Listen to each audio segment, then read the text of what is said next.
जीवन में अच्छाई देखनी है और भलाई देखनी है और अच्छाई का ही रास्ता चुनना है। परेशानियां सब बहुत संवेदनशील मुद्दों से जुड़ी हुई बातों को उन्होंने अपने लेखनी का माध्यम बनाया है।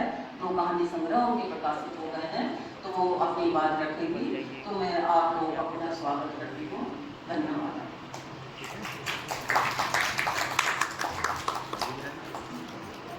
धन्यवाद मैडम।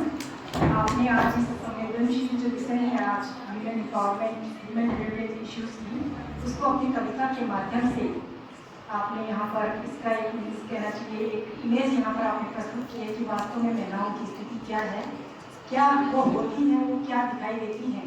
इस कविता के माध्यम से हमें ये जानने को मिला। साथ ही मैं अब इस UGC NEC के convener doctor CS Negi ji sir को यहाँ पर आमंत्रित करती हूँ।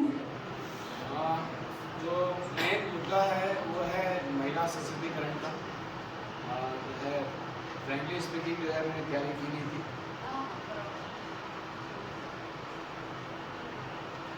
मैं कहानी सुनाना चाहूँगा। विषय कामकाजी महिलाओं की समस्या एवं समाधान के ऊपर अपने विचार प्रस्तुत करने जा रहे हैं। हम सभी सोचते हैं कि अगर महिलाएं जो है वो घर की चारदीवारी से बाहर निकल गई तो मतलब उन्होंने बहुत सशक्त हो गई है, लेकिन मेरे विचार के अनुसार ये नहीं। जब कोई भी महिला घर से बाहर निकलती है तो उसका एक किरदार और बढ़ जाता है। वो माँ है, वो किसी की बीवी है, वो पूरा घर देखती है, लेकिन अब वो साथ ही साथ एक कामकाजी महिला भी है। जब उसके साथ एक नया किरदार जुड़ता है तो घर के लोग उसका सपोर्ट करने के बजाय ये वेट करते हैं कि अब वो आएगी, शाम को आएगी तो खाना बनाएगी, सुबह जाएगी तो खाना बना के जाएगी। तो सबसे बड़ी प्रॉब्लम शक तो होती है, लेकिन उसका काम थोड़ा और बढ़ जाता है, उसकी सुबह थोड़ा और जल्दी होने लगती है। वो महिला जो पहले शायद 7 बजे 6 बजे उठा करती थी, अब जब से वो सशक्त हो गई है तो वो 4 बजे उठना शुरू करेगी, क्योंकि उसे अपने घर की जिम्मेदारी निभाते जाना है। वो सुबह का सब काम करके आएगी, दिन भर थक के आएगी, शाम को घर आएगी, फिर अपने बच्चों को देखेगी, अपने पति को देखेगी और फिर उनके लिए भी दोबारा से काम करेगी। आदरणीय अध्यापक व अध्यापिकागण में यहाँ पर उपस्थित सभी सहपाठीगण, आज जैसा कि आपको विदित है, आज हम यहाँ पर महिला सशक्तिकरण जो कि 1 मार्च से 8 मार्च तक जो अंतर्राष्ट्रीय महिला दिवस मनाया जाता है उस हेतु एकत्रित हुए हैं, जिसके उपलक्ष्य पर मैं कामकाजी महिलाओं की समस्या एवं समाधान के विषय में अपने कुछ विचार प्रस्तुत कर रही हूँ। सबसे पहले कामकाजी महिला कहते हैं वे सभी महिलाएं जो अपनी क्षमता के अनुसार अपने जीविकोपार्जन हेतु धन कमाती है, उन्हें हम कामकाजी महिलाओं का दर्जा देते हैं। उनके अपने कामकाजी जीवन में उन्हें अनेक समस्याओं का सामना करना पड़ता है। सबसे पहले कि कैसे लाइफ को बैलेंस करके चले, जहां उन्हें एक ओर अपनी जॉब देखनी होती है, वहीं दूसरी ओर उन्हें अपने परिवार भी देखना होता है। कभी कभी तो ऐसा होता है कि कामकाजी महिलाओं को अपनी जॉब के कारण अपने परिवार से दूर रहना पड़ता है।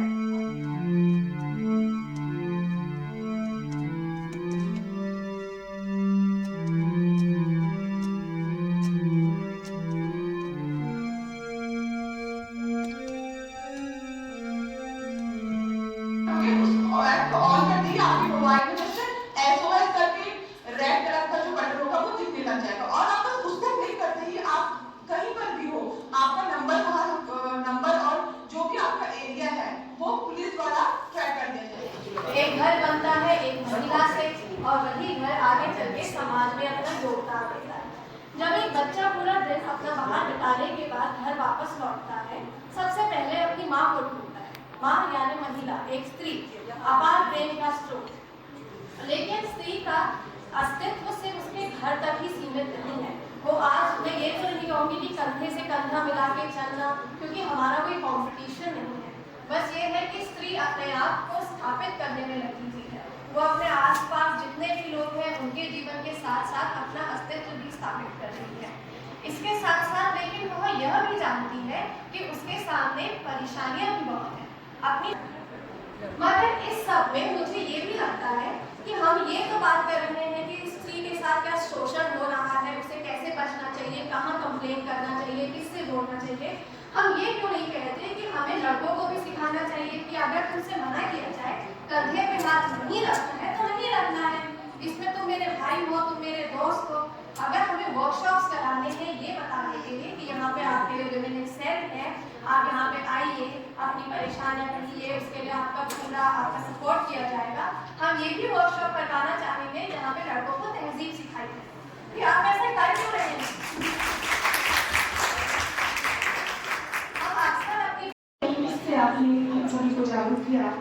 और साथ ही अगर मैं ये कहूँ कि ये चूज योर एटीट्यूड, अगर महिलाओं के परिप्रेक्ष्य में बात करते हैं तो हम ये कहें कि चूज योर एटीट्यूड, अपने एटीट्यूड को चूज करो। इसी क्रम में मैं अपनी लास्ट जो मेरे पार्टिसिपेंट हैं इस सभागार में, कंचन पचौरी को यहाँ पर आमंत्रित करती हूँ कि वो आए और अपने विचार रखें। यहाँ पर उपस्थित सभी शिक्षकगण, मुख्य अतिथि और मेरे प्रिय सहपाठियों को मेरा नमस्कार। मैं कंचन पचौरी माइक पे आ जाओ। आप सभी के माइक। समक्ष आईसीसी कमेटी द्वारा आयोजित अंतर्राष्ट्रीय महिला सशक्तिकरण व सुरक्षा सप्ताह के अंतर्गत जो विषय है कामकाजी महिलाओं की समस्याएं व समाधान पर अपने कुछ विचार प्रस्तुत करना चाहूँगी। तो जब मैं ये टॉपिक पढ़ रही थी तो सबसे पहले मुझे ये थॉट आया कि इसमें जो टर्म यूज़ की गई है कामकाजी महिलाएं, और आमतौर पर मुझे लगता है ये जो कामकाजी महिलाएं इसकी परिभाषा है वो काफ़ी संकीर्ण है, काफ़ी नैरो है, क्योंकि इसके अंतर्गत हम उन्हीं महिलाओं को शामिल करते हैं जो कि घर से बाहर निकलकर किसी आर्थिक गतिविधि में शामिल हैं। लेकिन हम उन महिलाओं को जो कि घर में रह करके काम कर रही हैं उनके काम को कामकाजी महिलाओं के अंतर्गत नहीं लाते हैं। क्या तो अब इसके साथ साथ आप जो मुख्यतः यहाँ पर जिनके लिए कार्यक्रम आयोजित हुआ है, आप सभी को अंतर्राष्ट्रीय महिला दिवस जो 8 मार्च को मनाया जाता है, चाय कॉफी पी ली जाए तो फिर मैं बात रखना शुरू करूं या साथ साथ में होगा? साथ साथ होगा। तो अगर आप सुनेंगे तो मुझे अच्छा लगेगा, वरना देखिए टाइम की कमी सभी लोगों के पास है। तो पुरुष दिवस मनाया जाता है 19 नवंबर को, ठीक है। अभी मात्र ब्रिटेन और कुछ 80 देशों में मनाया जा रहा है, तो अंतर्राष्ट्रीय नहीं हुआ है, लेकिन शीघ्र ही हो जाएगा, ऐसी उम्मीद है। तो आपका भी दिवस हम धूमधाम से मनाएंगे, आप चिंता मत कीजिए। आज महिला दिवस पर बात सुन लीजिए। तो खैर 8 मार्च को अंतर्राष्ट्रीय महिला दिवस है, जो सामाजिक, राजनैतिक हर क्षेत्र में, आर्थिक क्षेत्र में आगे बढ़कर के काम कर रही हैं, उनको सम्मान देने के लिए, उनकी कर्तव्य निष्ठा को सम्मानित करने के लिए, पहचान देने के लिए ये अंतर्राष्ट्रीय महिला दिवस मनाया जा रहा है। लेकिन मैं जो आज का मुख्य वक्तव्य जो विषय है उस पर आने से पहले थोड़ी सी संक्षिप्त भूमि। इसी संदर्भ में एक बात यहाँ पर कहना चाहूँगी कि औरत बोझ नहीं, बोझ बनाया है हमने। अब आप देख लीजिए सेंटर पॉइंट में हम ही है, जिनकी बात कर रहे हैं वो सब हम हैं, वेदर दे आर मेल और वेदर दे आर फीमेल। और कि औरत बोझ नहीं, बोझ बनाया है हमने इनको। सती से बाल विवाह, सती से यानी सती प्रथा की जब हम बात कर रहे हैं, सती से बाल विवाह दहेज बनाया है हमने। कोई बाहर से नहीं आया, हम ही में से हैं जिन्होंने ये सब गढ़ा है, जो ये बनाया है। समाज बनाया है हमने, समाज बनाया है हमने, रिवाज बनाया है हमने। इन औरतों को दबी हुई आवाज बनाया है हमने। तो कहने का तात्पर्य ये है कि ये है बदलाव का प्रतिबिंब जो हमें समाज में दिखाई दे रहा है। इसी क्रम में कार्यक्रम को समाप्त की ओर ले जाते हैं और मैं अपने बीएड की विभाग अध्यक्षा डॉक्टर अनिता जोशी मैम को यहाँ पर आमंत्रित करती हूँ, जो हमारे आज के इस कार्यक्रम के आए हुए अतिथियों का धन्यवाद ज्ञापित करेंगी। का ट्रस्ट करेंगी डॉक्टर अनिता जोशी। धन्यवाद मैडम। मैं धन्यवाद की इस क्रम में मुझे यहाँ पर बुलाया गया है, मैं सर्वप्रथम धन्यवाद अदा करती हूँ इस सर का, जिसके माध्यम से इस कार्यक्रम का आयोजन किया गया। इस कार्यक्रम की यहाँ की वक्ता ममता, चेतना और कंचन पचौरी और चंद्रकांता, आप सभी ने इतनी अच्छी अच्छी बातें की और मैं भी सहमत हूँ सर की बात से भी। और आप सभी, मैं कभी नहीं मानती कि महिला सशक्त नहीं है। जो सब ने इंगित किया, देखिए उसमें एडजस्टमेंट था, लेकिन उस महिला की कमजोरी नहीं थी। अगर इसी के साथ साथ डॉक्टर दीपा गोवाड़ी मैडम द्वारा हमारी आज की जो वक्ता है डॉक्टर अमिता प्रकाश जी को लेकर सम्मानित किया जा रहा है।